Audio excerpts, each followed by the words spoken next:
जय ज्योतिष। क्या कुंडली बदली जा सकती है? आप में से कई लोगों के मन में इस सवाल ने कभी ना कभी तो दस्तक दी होगी, क्योंकि ज्योतिष के अनुसार हमारा भविष्य कुंडली के अनुसार ही निर्धारित होता है। आप लोगों में से कई लोगों ने उसका उत्तर खोजने की कोशिश भी की होगी। आज मैं आपसे इसी विषय पर विस्तृत वार्तालाप करने जा रही हूँ। तो क्या कुंडली बदली जा सकती है? इसका उत्तर है बिल्कुल भी नहीं। लेकिन भविष्य निश्चित रूप से बनाया जा सकता है, यानी कि भविष्य को निश्चित रूप से आकार दिया जा सकता है। मेरे इन शब्दों को ध्यान से सुनिए।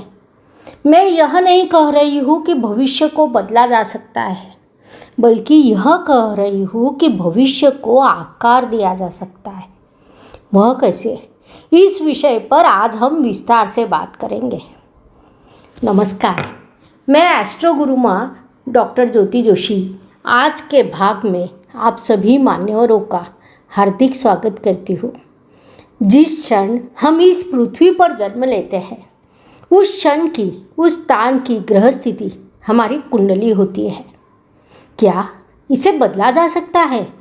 जैसा मैंने भी पहले भी कहा, बिल्कुल नहीं। क्या भविष्य को बदला जा सकता है? बिल्कुल नहीं। भविष्य को बदला नहीं जा सकता, लेकिन बनाया जरूर जा सकता है। आज की 21वीं सदी में ज्योतिष जो मार्गदर्शन कर रहा है, वह भविष्य बनाने के लिए कर रहा है, क्योंकि अपनी कुंडली के अनुसार परमपिता परमेश्वर हर किसी को बदलने का अवसर जरूर देता है। आप वाल्या बनो या वाल्मीकि बनो, आपकी पसंद। आपके कर्मों का चुनाव, आपके मूल्यों का चुनाव, आपके विचारों का चुनाव सब आप पर निर्भर करता है। इसे और स्पष्ट रूप से कहे तो वाल्या एक बहुत ही क्रूर डाकू था, लेकिन उन्होंने जीवन के तत्वज्ञान को समझा, तभी वे वाल्मीकि बन सके।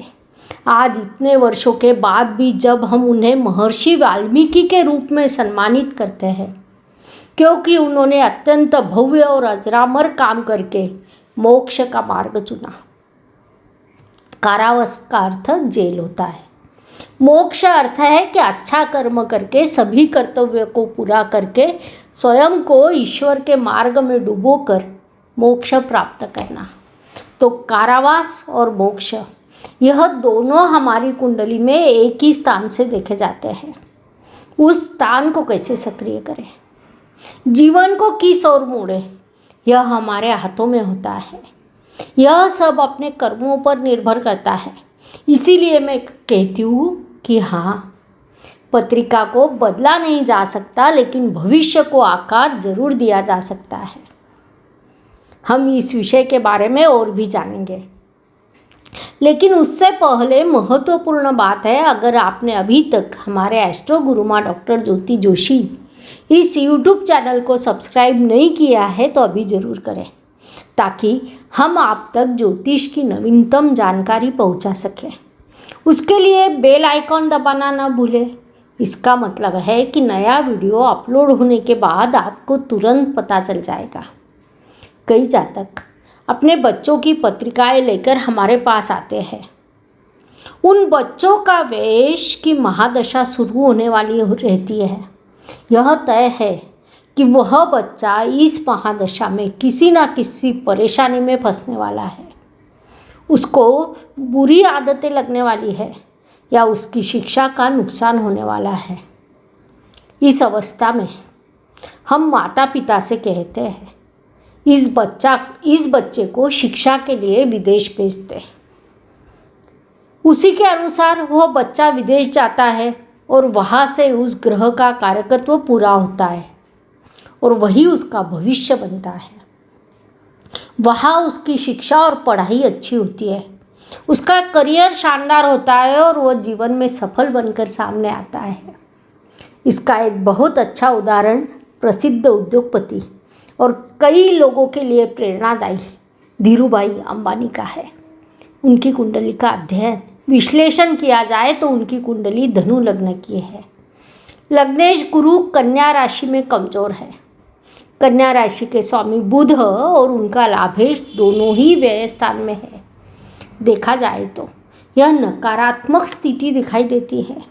इसके बावजूद धीरूभाई अंबानी सफल व्यक्ति बने क्योंकि अपने जीवन की शुरुआत में विदेश गए थे। अगर वह विदेश नहीं गए होते तो यह पत्रिका कुछ और ही दिशा में होती, क्योंकि कई बार विदेश जाना एक उपाय होता है। जीवन का आकार देने का यह एक मार्ग होता है। सफल बनने का यह एक तरीका है। ऐसी कई कुंडलियाँ उदाहरण के तौर पर हम कह सकते हैं।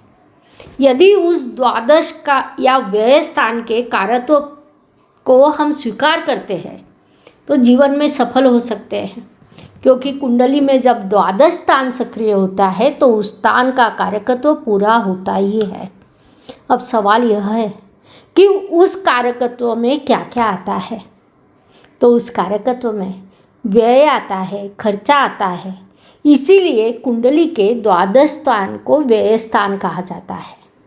इसके अलावा हानि, कारावास योग और मोक्ष का बोध भी इसी स्थान से होता है। इसमें से क्या चुनना है, इसका निर्णय लेने का अधिकार, चुनने का अधिकार सिर्फ आपको ही होता है। इसीलिए कुंडली या भाग्य बनाने का अधिकार भी आपका ही है। ऐसे ही एक और कुंडली के बारे में बात करते हैं। उस कुंडली में लग्नेश अष्टम स्थान में विराजमान है। राशि स्वामी वक्री है। अष्टमें शत्रु के साथ शत्रु राशि में विराजमान है। चंद्रमा व्यय स्थान में है। इस ग्रह दशा का परिणाम है कि आजीवन संघर्ष तय है।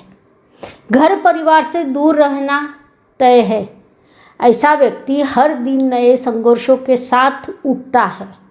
हर दिन नई समस्याएं पैदा होती है, क्योंकि कुंडली का अष्टम स्थान बाधाओं, कठिनाइयों और संघर्ष का स्थान माना जाता है। इन समस्याओं का प्रतिदिन सामना करना, संघर्ष करना और उससे सफलता प्राप्त करने की क्षमता एक भारतीय व्यक्ति में थी और है। परिणामवश अपने जीवन में बहुत ही सफल रहे। उस प्रतिभावान शख्स का नाम है सुनील गावस्कर। उनकी पत्रिका देखते ही आदमी सोच में पड़ जाता है। लग्नेश का कहाँ है, इस बात से पत्रिका की शुरुआत होती है।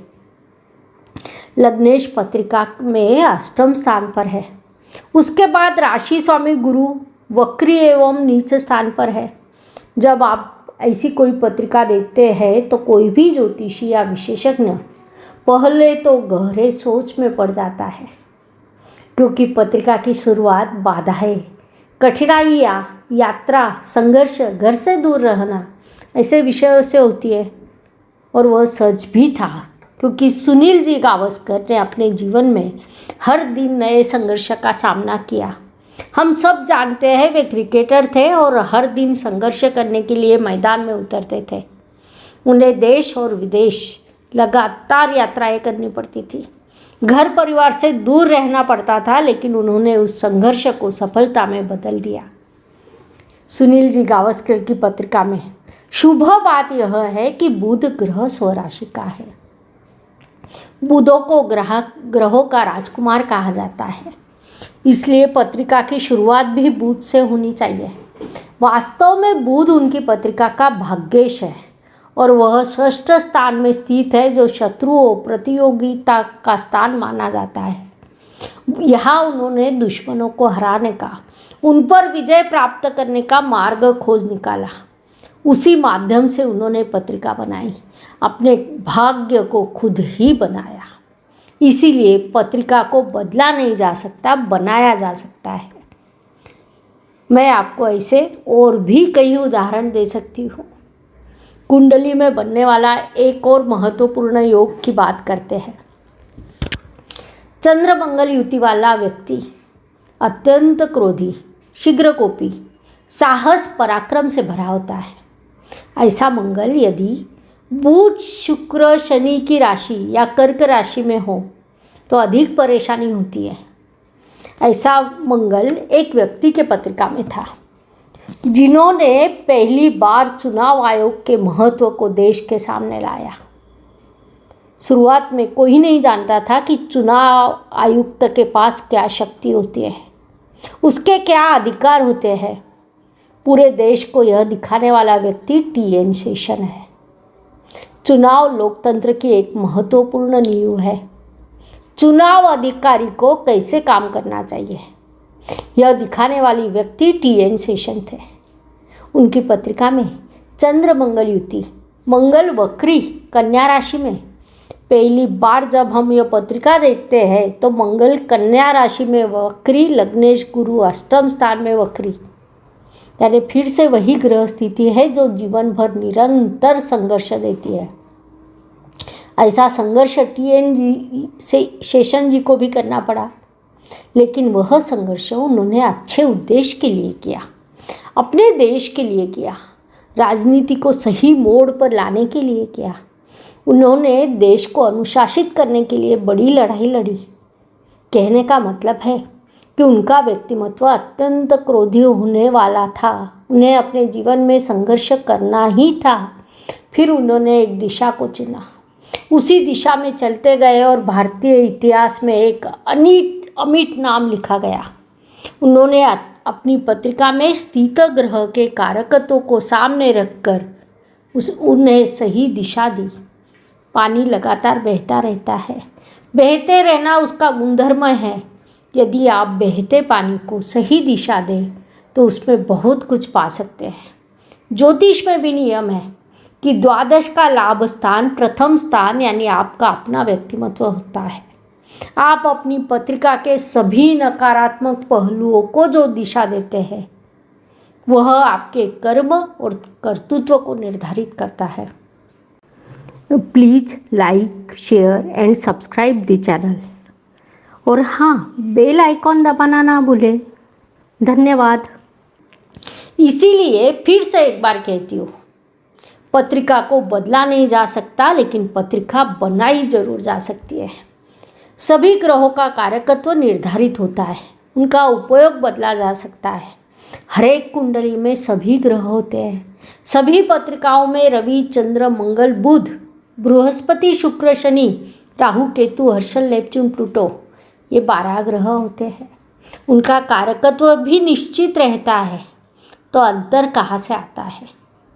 मंगल साहस और वीरता का कारक ग्रह है।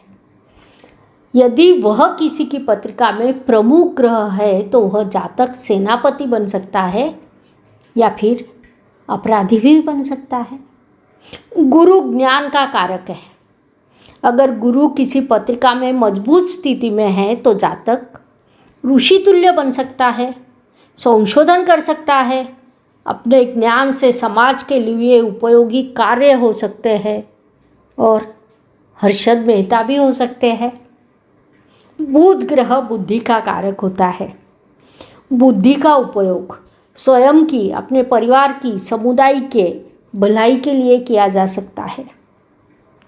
उचित भाषण कला सीखी जा सकती है, लिखने की कला सीखी जा सकती है। इसी बुध के प्रयोग से समाज में भ्रांतियाँ फैलाती है। ऐसे बयान दिए जाते हैं जो समाज को नुकसान पहुंचाते हैं, साल दर साल समाज पर हानिकारक प्रभाव डालते हैं। शुक्र सौंदर्य का कारक है। सुंदरता जो आनंद देती है, सामने वाले को सम्मान देती है। माधुरी दीक्षित के पास सौंदर्य है, उन्होंने इसे सही कारण के लिए उपयोग किया, लेकिन सौंदर्य के प्रयोग से कुकर्म भी होते हैं। संक्षेप में प्रत्येक ग्रह का कारकत्व निश्चित होता है। मनुष्य के पास उनका उपयोग करने का अवसर होता है। आप उस अवसर का उपयोग अपने भविष्य के निर्माण के लिए कर सकते हैं। भविष्य बदला नहीं जा सकता, यह रेखांकित सत्य है, लेकिन यह भी 101% सच है कि भविष्य को बनाया जा सकता है। मुझे लगता है इस विषय को स्पष्ट करने के लिए इतनी जानकारी पर्याप्त है। हम अभी रुकते हैं। ज्योतिष से जुड़े ऐसे नए विषयों की जानकारी पाने के लिए हमारे YouTube चैनल को सब्सक्राइब ज़रूर करें। धन्यवाद। शुभम भवतु। जय ज्योतिष। Please like, share and subscribe the channel. और हाँ, बेल आइकॉन दबाना ना भूलें। धन्यवाद।